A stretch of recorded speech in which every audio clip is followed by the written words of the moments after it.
الدین الخالص.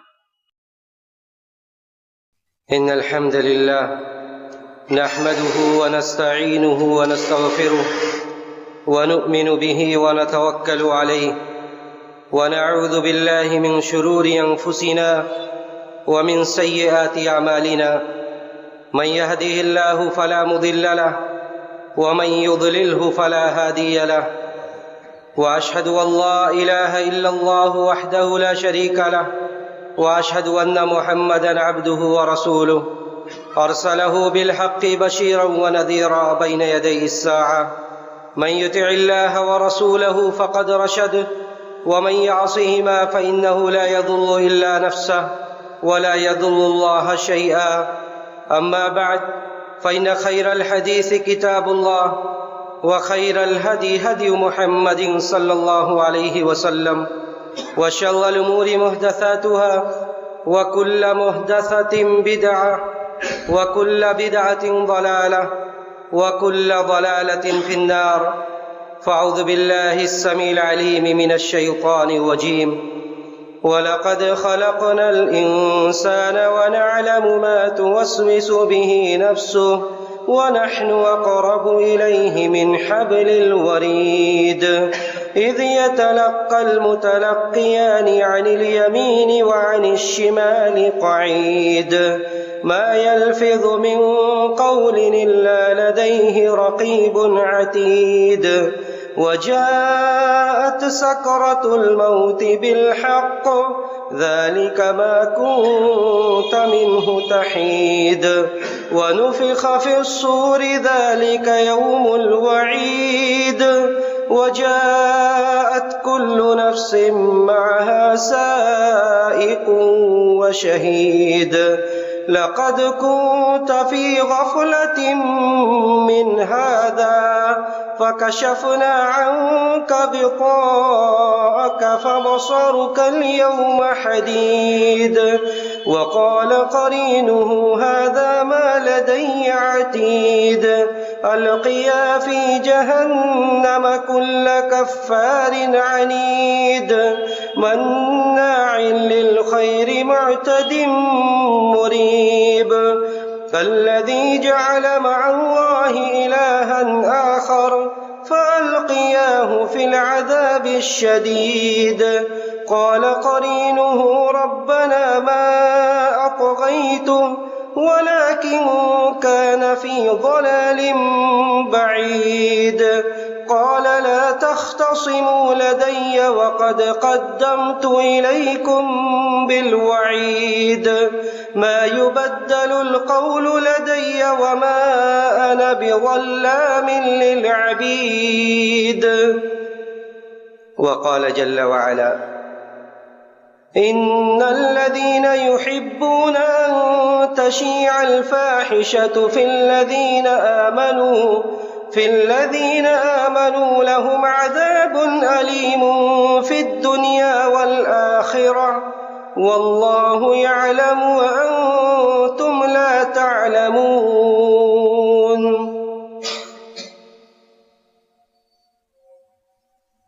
محترم بزرگوں، نوجوان ساتھیوں، عزیز ماں اور بہنوں، اس کائنات میں اللہ رب العزت والجلال نے مرد و زن دونوں کو پیدا کیا. عورت کو اللہ رب العزت والجلال نے مختلف کردار عطا کیا. کہیں عورت کی ہستی ایک بیٹی کی شکل میں نمودار ہوتی ہے جو پورے گھر کے لیے خوشیوں کا گہوارہ ثابت ہوتی ہے، تو کہیں عورت بہن کی روپ میں، بہن کی شکل میں سامنے آتی ہے جو اپنے بھائیوں کے لیے مونس و غمخوار بنتی ہے، تو کہیں عورت بیوی کے رنگ میں مجسم ہوتی ہے جو اپنے گھر کو جنت بنا دیتی ہے، تو کہیں عورت ماں بن کر سامنے آتی ہے جس کے قدموں تلے جنت ثابت ہوتی ہے، تو عورت کا مختلف کردار اور مختلف رنگ و روپ ہے. غرض ہے کہ اس کائنات میں جو بھی رونق ہے وہ اسی صنف نازک کی وجہ سے ہے، جس کی مختلف شکلیں، مختلف رنگ و روپ اور اس کے مختلف کردار سے اس دنیا میں روشنی ہے. لیکن ان سارے کردار اور سارے رنگ و روپ کے لیے یہ ضروری ہے، اور صنف و نازک کے خوبصورتی اور ان کے ساری اہمیت و فضیلت کے لیے یہ ضروری ہے کہ وہ بذات خود اپنی اہمیت کو سمجھیں. وہ بذات خود اس بات کا احساس ہو اسے کہ اللہ رب العزت والجلال نے اسے کیا مقام و مرتبہ دیا ہے، اور انہیں کن ذمہ داریوں سے، ان کے اوپر کن ذمہ داریوں کو عائد کیا ہے. اسے اپنے اسم کا لحاظ ہو، جو نام اللہ رب العزت والجلال نے اسے دیا ہے عورت، وہ اپنے نام کا لحاظ کرتے ہوئے اپنی زندگی گزارے، اپنے نام کی لاج رکھے، اور اس بات کا احساس ہو اسے کہ اللہ رب العزت والجلال نے اسے بہت ساری ذمہ داریاں دی ہیں، اور اسے اس بات کا بھی علم ہو کہ جب اللہ سبحانہ و تعالی نے اسے عورت بنایا ہے تو اس کے لیے یہ قطعاً جائز نہیں ہے کہ وہ اپنی آرائش کو، اپنی زیب و زینت کو ان لوگوں کے سامنے ظاہر کرے جو لوگ شرعاً اس کے لیے محرمات میں سے نہیں ہیں، بلکہ اس کا اسلام، اس کا دین اسے اس بات سے منع کرے کہ وہ اپنی زیب و زینت کو صرف انہی لوگوں کے سامنے ظاہر کرے جنہیں اللہ رب العزت والجلال نے اس کے لیے جائز قرار دیا ہے. تو اسلام وہ دین تھا جس نے عورت کو مقام دیا اور ساتھ ساتھ ذمہ داری بھی دی، اور اسے اس بات کا احساس دلایا کہ یہ عورت، یہ لفظ عورت اسے اس بات کا احساس دلاتا ہے اور اس بات کی ذمہ داری دیتا ہے کہ وہ اپنے زیب و زینت کو چھپا کر رکھے. اللہ رب العزت والجلال نے عام طور سے قرآن میں مردوں اور عورتوں کو ایک حکم دیا ہے. جہاں صیغہ استعمال کیا گیا ہے، جو مخاطب کرنے کا جو انداز ہے، اس میں مردوں اور عورتیں دونوں داخل ہیں، لیکن کہیں کہیں اہمیت کے پیش نظر اللہ رب العزت والجلال نے مردوں کے بعد عورتوں کو خصوصی طور سے یاد کیا ہے.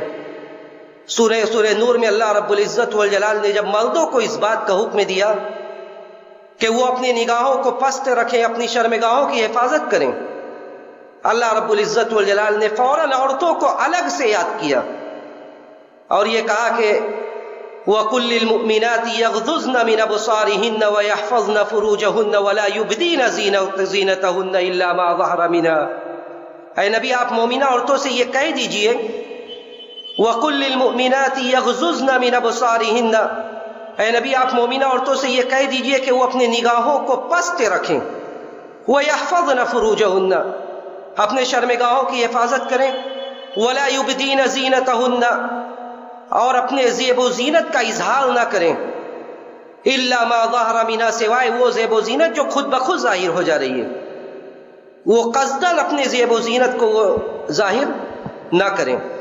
تو اللہ رب العزت والجلال نے عورتوں کو اس بات کا خصوصی حکم دیا کہ وہ اپنے شرمگاہوں کی حفاظت کریں اور پردہ کریں.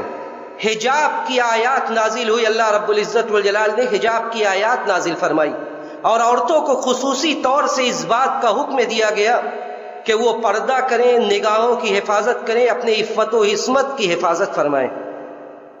دیکھیے اللہ رب العزت والجلال نے ایک بارگی نہیں بلکہ تدریجاً یہ ماحول بنایا، کیونکہ اس دنیا میں جو بھی مذہب ہو، آج جو نعرہ بلند کیا جا رہا ہے وہ صرف یہ مغرب کا اٹھایا ہوا نعرہ ہے جس سے دنیا کو بے وقوف بنایا جا رہا ہے.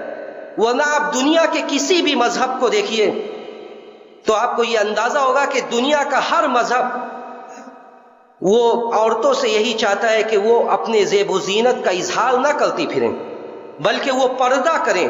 صرف اسلام نہیں بلکہ جتنے بھی ادیان سماویہ تھے، بلکہ اس کے علاوہ بھی جو دین تھے، ان سارے دینوں نے اپنے ماننے والوں سے یہی کہا کہ وہ اپنی عورتوں سے یہ کہیں کہ وہ اپنی عفت و عصمت کی حفاظت کریں، شرمگاہوں کی حفاظت کریں، بازاروں کی محفلیں بنتی نہ پھریں۔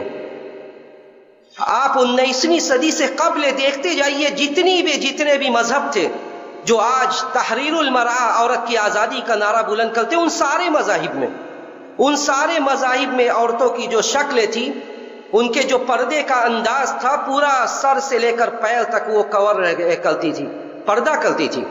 اور یہ میں اپنی جانب سے نہیں کہہ رہا ہوں، بلکہ مستقل کتاب اس پر لکھی گئی ہے، ایک کتاب ہے جس کا نام ہے هل یکذب التاریخ، کیا تاریخ جھوٹ بولتی ہے؟ اس کتاب میں مؤلف نے، جن کا نام داؤد ہے، انہوں نے اس بات کو تاریخ کے جھروکے سے ثابت کیا ہے کہ جتنے بھی مذہب تھے 19ویں صدی سے قبل کسی بھی مذہب میں فساد نہیں تھا، سب یہی کہتے تھے کہ عورت ہے، اسے اپنے آپ کو کور کرنا ہے، چھپانا ہے۔ اس کے بعد جب دھیرے دھیرے دین میں سے لوگ دور ہوتے گئے، دین کے نام پر لوگ صرف چند رسم و رواج کو اپنانے لگے، تو ان کے اندر بھی فساد آنے لگا، اور دھیرے دھیرے فساد یہ ہوتا گیا کہ فساد سے کپڑے چھوٹے ہوتے گئے، اور پھر یہ نعرہ دیا گیا، یہ آواز بلند کی گئی کہ یہ تو عورت کی آزادی ہے، یہ عورت کی آزادی ہے، جو کہ آزادی نہیں بلکہ یہ شیطان کا وسوسہ تھا۔ تو جتنے بھی مذہب تھے اسلام کے علاوہ بھی، سب یہی کہتے تھے کہ عورتیں اپنی عفت و عصمت کی حفاظت کریں، پردے میں رہیں۔ اللہ رب العزت والجلال نے تدریجاً آہستہ آہستہ پہلے ماحول بنایا، ازواج مطہرات کو مخاطب کر کے یہ کہا گیا کہ یا نساء النبی من یأت منکن بفاحشۃ مبینہ یضاعف لها العذاب ضعفین۔ پہلے یہ کہا گیا کہ اے نبی کی بیویاں، تم میں سے جو بھی کھلا برائی کرے گا۔ دیکھیے فاحشہ کا لفظ قرآن میں جب الفاحشہ بولا جاتا ہے الف لام کے ساتھ، جب الفاحشہ کا لفظ بولا جاتا ہے تو اس سے مراد زنا ہوتا ہے۔ لیکن جتنے بھی نبی آئے اس روئے زمین پر، حضرت عبداللہ ابن عباس نے یہ بات کہی کہ جتنے بھی نبی آئے، کسی بھی نبی کی بیوی بدکار نہیں ہو سکتی تھی، بدکردار نہیں ہو سکتی تھی، وہ زانیہ نہیں ہو سکتی تھی، بد اخلاق ہو سکتی تھی۔ تو یہاں بھی فاحشہ سے مراد بد اخلاقی ہے، زناکاری اور بدکاری نہیں ہے۔ تو نبی علیہ الصلوۃ والسلام کی بیویوں سے یہ کہا گیا کہ جو آدمی بھی برائی کرے گا، بد اخلاقی کرے گا، تو اس کے لیے دوہرا عذاب ہے، یضاعف لها العذاب ضعفین، انہیں ڈبل عذاب دیا جائے گا۔ اگلی آیت نازل کی گئی اس کے بعد کا مرحلہ، اس کے بعد کہا گیا یا نساء النبی لستن کاحد من النساء، اے نبی کی بیویاں آپ عام عورتوں کی طرح نہیں ہیں۔ یہاں نبی کی بیویوں کے ذریعے پورے امت کو مخاطب کیا جا رہا ہے کہ ایک مسلمان عورت وہ عام عورتوں کی طرح نہیں ہے۔ یا نساء النبی لستن کاحد من النساء ان اتقیتن فلا تخضعن بالقول، کہ نبی کی بیویاں آپ عام عورتوں کی طرح نہیں، اگر اللہ کا تقوی آپ کے دل میں فلا تخضعن بالقول تو بہت زیادہ نرم گفتگو مت کیجیے۔ فیطمع الذی فی قلبہ مرض، جب آپ نرم گفتگو کریں گی فیطمع الذی فی قلبہ مرض، تو جو دل کے مریض ہیں وہ امید پالنے لگیں گے۔ فیطمع الذی فی قلبہ مرض وقلنا قولا معروفا، جو معروف ہے، جو اچھی بات ہے وہ کیجیے، لیکن زیادہ اپنی آواز میں لچک مت پیدا کیجیے۔ اس کے بعد کہا گیا وقرن فی بیوتکن ولا تبرجن تبرج الجاہلیۃ الاولی، اپنے گھروں میں ایک قرار کے ساتھ بیٹھی رہیں۔ مسلمان عورتوں سے یہ کہا گیا کہ اپنے گھروں میں قرار سے بیٹھی رہیں۔ ولا تبرجن تبرج الجاہلیۃ الاولی، جو زمانہ جاہلیت کی زیب و زینت کے اظہار کا جو انداز تھا آپ اسے نہ اپنائیں۔ یہ مسلمان عورتوں کی شان نہیں ہے کہ زمانہ جاہلیت کے اس انداز کو آپ اپنائیں۔ جب حضرت عائشہ رضی اللہ تعالیٰ عنہ اس آیت کو پڑھتی تھیں تو حضرت عائشہ رضی اللہ تعالیٰ عنہ اس آیت کو پڑھنے کے بعد رونے لگتی تھیں اور گھر سے نکلنا پسند نہیں کرتی تھیں۔ حضرت سودا کہتی ہیں کہ آپ بھی اپنی بہنوں کی طرح نکلیے، حج کریے، عمرہ کریے۔ تو حضرت عائشہ رضی اللہ تعالیٰ عنہ کہتی تھی کہ میں نے جو حج اور عمرہ کر لیا، اب اللہ کا یہ حکم ہے کہ وقرن فی بیوتکن۔ امام قرطبی نے اپنے تفسیر میں ذکر کیا کہ حضرت عائشہ رضی اللہ تعالیٰ عنہ کے بارے میں آتا ہے کہ وہ نکلتی ہی نہیں تھی، آباد کے زمانوں میں وہ نکلنا پسند ہی نہیں کرتی تھی۔ یہاں تک کہ خود امام قرطبی نے ابن العربی کا قول ذکر کیا، جن کی کتاب ہے احکام القرآن، ان کا قول ذکر کیا، اور انہوں نے اس وقت اور جو اسلاف کا زمانہ تھا اس وقت کی عورتوں کا نقشہ کھینچا کہ عورت کیا تھی۔ کہا کہ امام ابن العربی نے کہا کہ میں نے بہت سارے بستیوں کا، بہت سارے شہروں کا سفر کیا، لیکن فلسطین کے بعض علاقوں کا جب میں نے سفر کیا تو میں نے یہ دیکھا کہ وہاں سے زیادہ باپردہ عورت میں نے نہیں دیکھا، کہ وہاں جب عورتیں نکلتی تھی تو جمعہ کے دن کثیر تعداد میں عورتیں نکلتی تھی، ان کی مسجدیں فل ہوتی تھی، بھری ہوئی ہوتی تھی، لیکن اس جمعہ کے بعد پھر پورے ہفتہ وہ عورتیں نظر نہیں آتی تھی۔ آج معاملہ عکس ہو گیا ہے کہ جمعہ میں آنے کے لیے، اجتماعات میں آنے کے لیے عورتوں کی دلچسپی بالکل صفر کے برابر ہے، لیکن دوسری جو مجالس ہے، گھومنا پھرنا ادھر ادھر، اس میں جانا یہ ہماری عورتوں کا شوق بن چکا ہے۔ جبکہ اس زمانے کی عورتوں کا نقشہ کھینچتے ہوئے یہ کہا تھا کہ پورے ہفتے وہ نظر نہیں آتی تھی، اور نظر آتی تھی کب؟ نظر آتی تھی اس وقت جب جمعہ کے دن دینی اجتماع ہوتا تھا۔ تو یہ اللہ رب العزت والجلال کا حکم تھا اور سلف کا عمل بھی اس پر تھا، لیکن شیطان جو ہر وقت انسان کے دل میں وسوسہ ڈالتا رہتا ہے، یہ بھی ایک قسم کا وسوسہ ہے۔ اللہ رب العزت والجلال نے یہ کہا کہ یا بنی آدم قد انزلنا علیکم لباسا یواری سوآتکم وریشا ولباس التقوی ذلک خیر، کہ یا آدم کی اولاد، ہم نے کیا قد انزلنا علیکم لباسا، ہم نے لباس کو نازل کیا۔ کیوں لباس کو نازل کیا گیا؟ یواری سوآتکم، جو ہمارے شرمگاہوں کی حفاظت کے لیے لباس ہے۔ اسی لیے انسان جب نیا کپڑا پہنتا ہے تو کیا کہتا ہے؟ الحمدللہ الذی کسانی ما اواری بہ عورتی واتجمل بہ فی حیاتی، تعریف ہے اس اللہ کے لیے جس نے مجھے لباس دیا، کپڑا دیا نیا، اتجمل بہ فی حیاتی، جس سے میں اپنے زندگی میں زیب و زینت اختیار کروں، اپنے شرمگاہ کی حفاظت کروں۔ تو یہ بنی آدم کی تکریم تھی، اللہ نے آدم کی تکریم کی کپڑے کے ذریعے۔ یہ بات مفسرین نے یہ نقطہ ذکر کیا کہ آدم کی تکریم کا ایک پہلو یہ بھی تھا کہ اللہ نے اسے کپڑا پہنا دیا۔ پہلے اصل یہ تھی کہ آدم بے کپڑا تھے، اللہ نے انہیں کپڑا پہنایا، تکریم کی، عزت کی۔ اس کے بعد شیطان کا کام کیا تھا؟ یا بنی آدم لا یفتننکم الشیطان کما اخرج ابویکم من الجنۃ ینزع عنہما لباسہما، اے آدم کی اولاد تمہیں شیطان فتنے میں نہ ڈالے۔ شیطان کا کیا کام کیا ہے؟ لا یفتننکم الشیطان کما اخرج ابویکم من الجنہ، جیسا کہ تمہارے باپ آدم کو اس نے جنت سے نکالا، وَيَنزِعُ عَنْهُمَا لِبَاسَهُمَا، ان سے ان کے لباس کو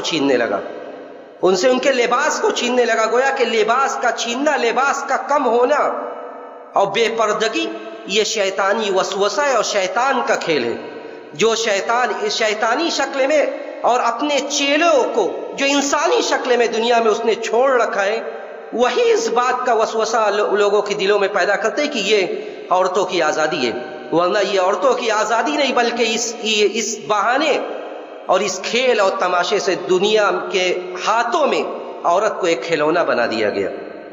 اللہ رب العزت والجلال کا فرمان یہ تھا کہ عورتیں پردہ کریں، اور نبی علیہ الصلوۃ والسلام کی صحابیات امہات المومنین حضرت عمر رضی اللہ تعالیٰ عنہ پردہ کی آیات کے نزول سے پہلے جو آیات حضرت عمر رضی اللہ تعالیٰ عنہ کی موافقت میں نازل ہوئی، اس میں یہ آیت بھی تھی۔ حضرت عمر رضی اللہ تعالیٰ عنہ اللہ کے رسول سے کہتے تھے کہ یا رسول اللہ يدخل عليك البر والفاجر لو امرت امہات المؤمنین بالحجاب، اے اللہ کے رسول آپ کے پاس اچھے لوگ برے لوگ سب آتے ہیں، کاش کہ آپ امہات المؤمنین کو حکم دے کے وہ پردہ کریں۔ اللہ رب العزت والجلال نے آیت نازل کی اور فرمایا کہ وَإِذَا سَأَلْتُمُوهُنَّ مَتَاعًا فَاسْأَلُوهُنَّ مِنْ وَرَاءِ حِجَابٍ، کہ اب یہ مخاطب کسے کیا جا رہا ہے؟ یہ صحابہ کی جماعت کو مخاطب کیا جا رہا ہے، اور صحابہ کی جماعت سے یہ کہا جا رہا ہے کہ جب امہات المومنین سے آپ کوئی کام لے، امہات المومنین سے کچھ لینا دینا ہو تو پردے کے پیچھے سے مانگے۔ فَاسْأَلُوهُنَّ مِنْ وَرَاءِ حِجَابٍ، فائدہ کیا ہے؟ ذَلِكُمْ أَطْهَرُ لِقُلُوبِكُمْ وَقُلُوبِهِنْ، یہ ان کے اور آپ کے دل کے لیے زیادہ پاکیزگی کا باعث ہے۔ تو یہ پردہ، یہ حجاب، یہ کسی افتاء کمیٹی کا فتویٰ نہیں، یہ علماء کی اپنی رائے نہیں، بلکہ پردہ اور یہ حجاب یہ اللہ رب العزت والجلال کی آیات سے ثابت، صریح نص سے ثابت ایک حکم ہے۔ یہ پردہ اور یہ حجاب یہ اللہ اور اس کے رسول کی اطاعت کا ایک حصہ ہے، وہ اطاعت جس کے بارے میں اللہ نے کہا تھا یا ایھا الذین آمنوا اطیعوا اللہ واطیعوا الرسول ولا تبطلوا اعمالکم، اگر ایمان ہے تو اللہ اور اس کے رسول کی اطاعت کرو ورنہ تمہارے سارے اعمال ضائع اور برباد ہو جائیں گے۔ یہ پردہ اور یہ حجاب یہ عفت و پاک دامنی کی دلیل ہے۔ اللہ رب العزت والجلال نے جو شریف ذاتیاں ہیں ان کی یہ علامت بتائی کہ وہ پردہ میں رہتی ہیں، سورہ احزاب میں اللہ نے فرمایا کہ یا ایھا النبی قل لازواجک وبناتک ونساء المؤمنین یدنین علیہن من جلابیبہن ذلک ادنی ان یعرفن فلا یؤذین. اے نبی آپ اپنے بیٹیوں سے، اپنی بیویوں سے اور مومنہ عورتوں سے یہ کہیے کہ جب وہ باہر نکلیں تو چادر ڈال کے رکھیں، نقاب میں نکلیں، برقعے میں نکلیں، پردے میں نکلیں. فائدہ کیا ہے؟ فائدہ یہ کہ ذالک ادنی ان یعرفن فلا یؤذین، انہیں پہچان لیا جائے گا. اس پردے سے ان کی پہچان ہوگی کہ یہ عورت یہ کوئی عام عورت نہیں ہے بلکہ یہ شریف زادی ہے، یہ اللہ اور اس کے رسول کے دین پر عمل کرنے والی ہے. فلا یؤذین، تو منافقین پھر انہیں ستائیں گے نہیں. تو یہ عفت و پاک دامنی کی دلیل ہے. یہ پردہ یہ اعلیٰ اخلاق و کردار کی دلیل ہے. نبی علیہ الصلوۃ والسلام نے فرمایا تھا کہ ان لکل دین خلقا وخلق الاسلام الحیا. یہ حیا اور شرم و حیا کی یہ دلیل ہے. نبی علیہ الصلوۃ والسلام نے کہا کہ ہر دین کے کچھ امتیازی پہلو ہوتے ہیں، کچھ اخلاق ہوتے ہیں، اور یہ شرم و حیا یہ اس دین کا خاص اخلاق ہے. الحیاء من الایمان والایمان من الجنہ. حیا یہ ایمان کا حصہ اور ایمان یہ جنت میں لے جانے والی تھی چیزیں. اور جب آدمی کے اندر بے حیائی آ جائے تو اسے اپنے آپ میں غور و فکر کرنا چاہیے، کیونکہ الحیاء والایمان قرینا جمیعا، حیا اور ایمان کو ایک ساتھ جوڑا گیا ہے. فاذا رفع احدهما رفع الاخر. جب ایک چیز اٹھنے لگتی ہے، یہ بے حیائی مسلم سماج میں پروش کر وہ کیا چاہتے ہیں؟ اس بے حیائی کے بہانے وہ یہ چاہتے ہیں کہ ہم ایمان سے دور ہو جائیں. اس لیے کہ فاذا رفع احدهما رفع الاخر، جب بے حیائی آنے لگتی ہے تو دھیرے دھیرے ایمان سے بھی انسان دور ہونے لگتا ہے.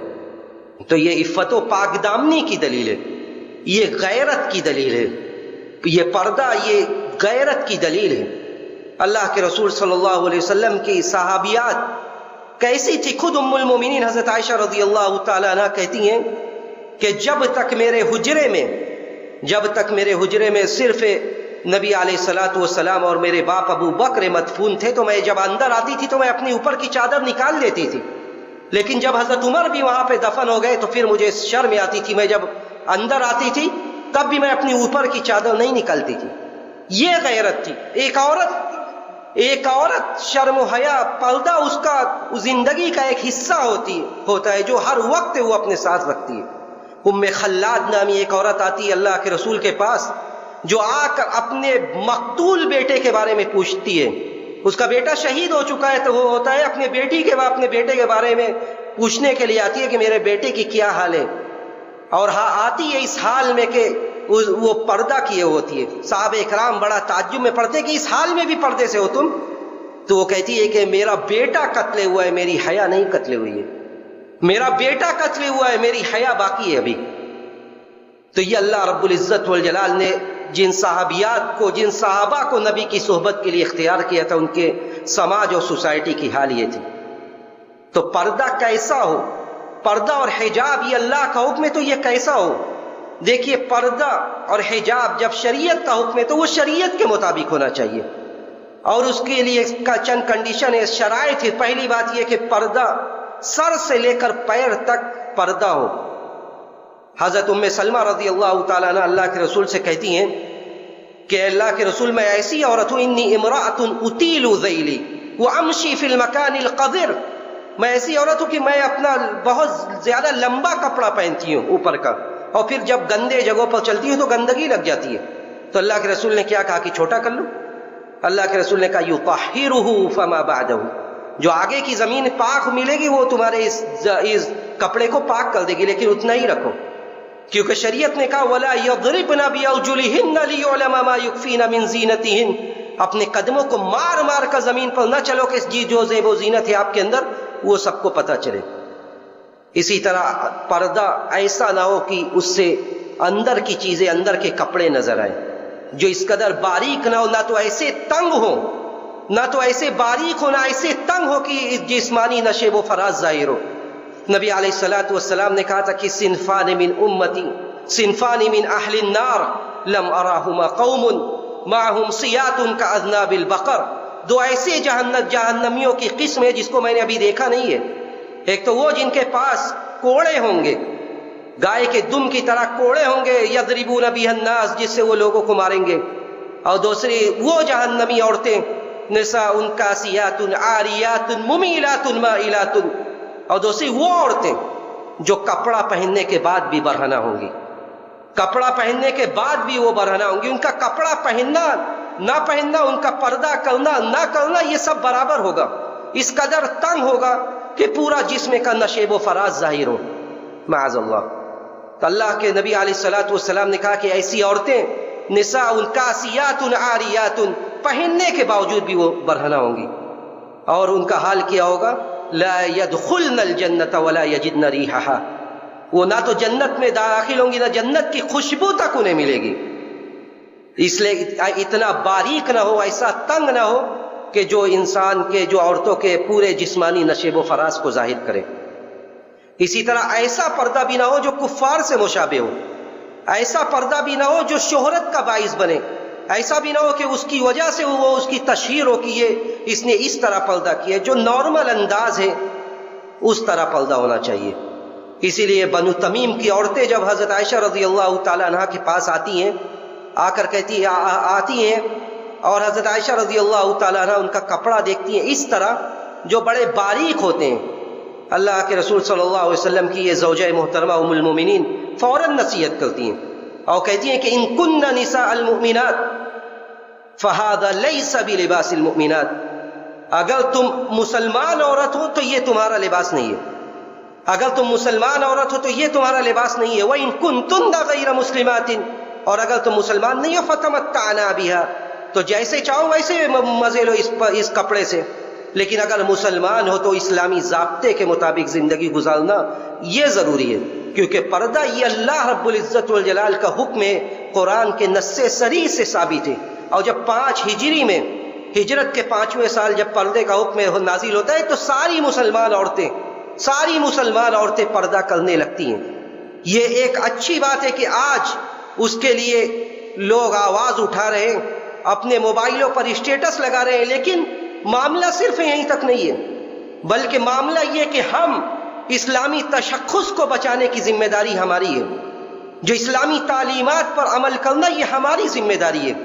جو اسلام کا تشخص ہے، اسلام کا امتیاز ہے، اگر آج ہم اس کی حفاظت نہیں کریں گے تو وہ وقت دور نہیں جب اسلامی تعلیمات پر عمل کرنے کے لیے ہمیں دوسروں سے اجازت لینے کی ضرورت پڑے گی.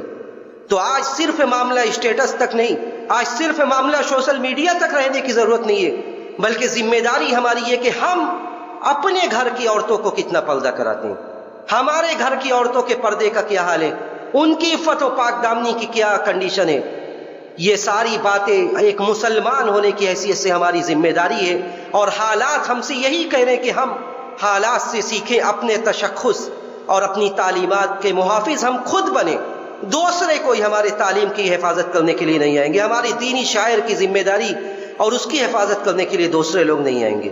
ہم اللہ رب العزت والجلال سے یہی دعا کرتے کہ بار الہ تو ہماری عورتوں کو باپردہ بنا دے، بار الہ تو ان کے اندر عفت و پاک دامنی پیدا کر دے، بار الہ تو ہمارے نوجوانوں کی حفاظت فرما، بار الہ تو ہمارے مدارس کی حفاظت فرما، بار الہ تو ہمارے مساجد کی حفاظت فرما، ہمارے دین کا محافظ بن جا.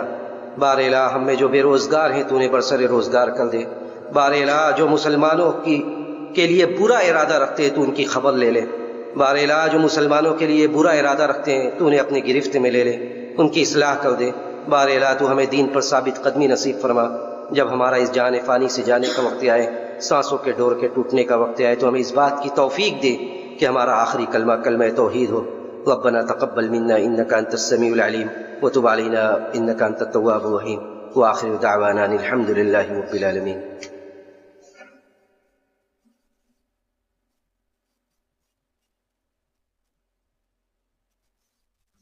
الحمد لله على إحسانه والشكر له على توفيقه وامتنانه، وأشهد أن لا إله إلا الله تعظيما لشأنه، وأشهد أن محمدا عبد الله ورسوله والداعي إلى رضوانه. إن الله وملائكته يصلون على النبي يا أيها الذين آمنوا صلوا عليه وسلموا تسليما. اللهم صل على محمد وعلى آل محمد كما صليت على إبراهيم وعلى آل إبراهيم إنك حميد مجيد. اللهم بارك على محمد وعلى آل محمد كما باركت على إبراهيم وعلى آل إبراهيم إنك حميد مجيد. اللهم أعز الإسلام والمسلمين، اللهم أعز الإسلام والمسلمين وأذل الشرك والمشركين. اللهم أذل الشرك والمشركين ودمر أعداء الدين واحمي حوزة الإسلام يا رب العالمين. اللهم انصر أمة محمد، اللهم انصر أمة محمد، اللهم انصر أمة محمد. اللهم ارحم أمة محمد رحمة عامة، اللهم ارحم أمة محمد رحمة عامة. اللهم ألف بين قلوبنا، اللهم ألف بين قلوبنا وأصلح ذات بيننا، واهدنا سبل السلام، وجنبنا من الفواحش والفتن ما ظهر منها وما بطن. وبارك لنا في أسماعنا وأبصارنا وقواتنا أبدا ما أحييتنا. ربنا ظلمنا أنفسنا وإن لم تغفر لنا وترحمنا لنكونن من الخاسرين. ربنا آتنا في الدنيا حسنة وفي الآخرة حسنة وقنا عذاب النار. عباد الله رحمكم الله، إن الله يأمر بالعدل والإحسان وإيتاء ذي القربى وينهى عن الفحشاء والمنكر والبغي يعظكم لعلكم تذكرون. اذكروا الله يذكركم وادعوه يستجب لكم، ولذكر الله تعالى أعلى وأولى وأعز وأجل وأكبر. الله أكبر.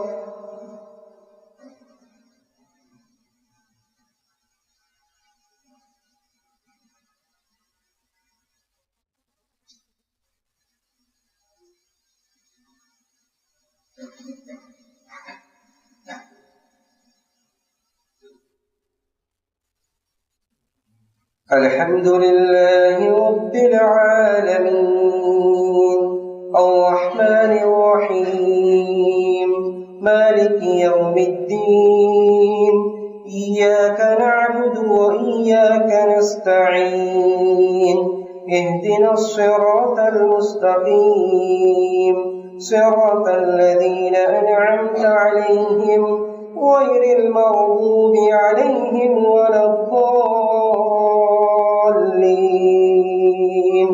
آمين.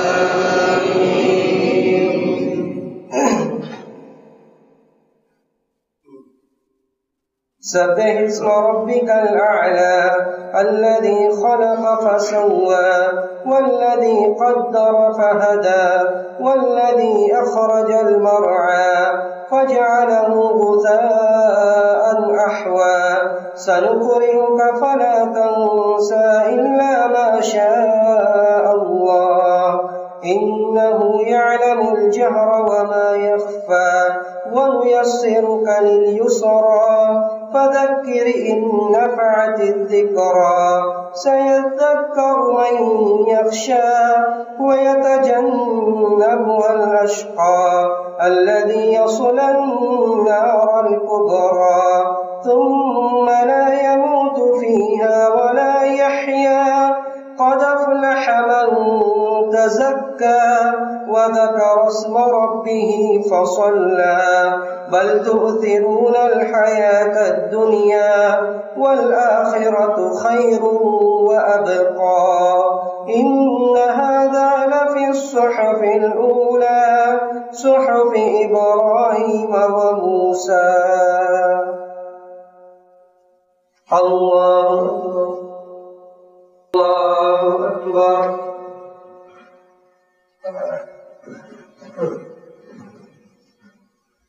الحمد لله رب العالمين، الرحمن الرحيم، مالك يوم الدين، إياك نعبد وإياك نستعين، اهدنا الصراط المستقيم، صراط الذين أنعمت عليهم غير المغضوب عليهم ولا الضالين.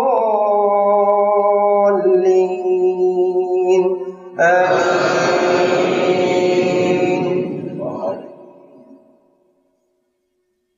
هل أتاك حديث الغاشية؟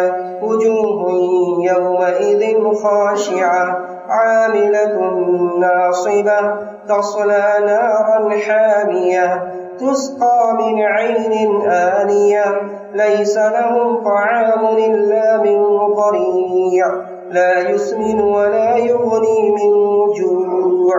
وجوه يومئذ ناعمة لسعيها راضية في جنة عالية لا تسمع فيها لاغية فيها عين جارية فيها سرر مرفوعة وأكواب موضوعة ونمارق مصفوفة وزرابي مبثوثة أفلا ينظرون إلى الإبل كيف خلقت وإلى السماء كيف رفعت وإلى الجبال كيف نصبت وإلى الأرض كيف سطحت فذكر إنما أنت مذكر لست عليهم بمسيطر إلا من تولى وكفر فيعذبه الله العذاب الأكبر إن إلينا إيابهم ثم إن